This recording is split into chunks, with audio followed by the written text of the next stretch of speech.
If you like our video, click the button to subscribe to our channel and get easy access to new content. To see our full suite of ad-free video courses, instruction manuals, and quick reference guides, visit us at www.teachucomp.com. If you subscribe to a QuickBooks Online payroll service, QuickBooks Online prompts you to add employees as part of the payroll setup process.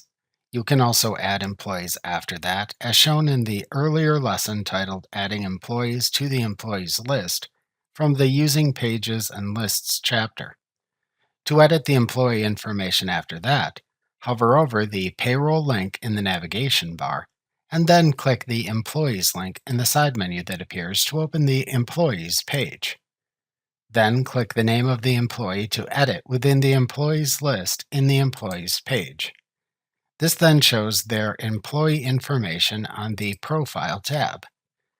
Click the Edit link in the upper right corner of the Personal Info, Employment Details, Tax Withholdings, Payment Method, Pay Types, Time Off, Deductions and Contributions, or Emergency Contact sections to open a window that shows that information.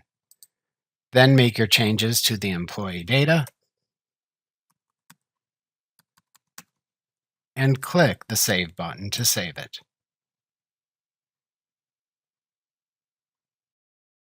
Remember to click the subscribe button to see more of our videos. See our full suite of courses, instruction manuals, and quick reference guides at www.teachucomp.com.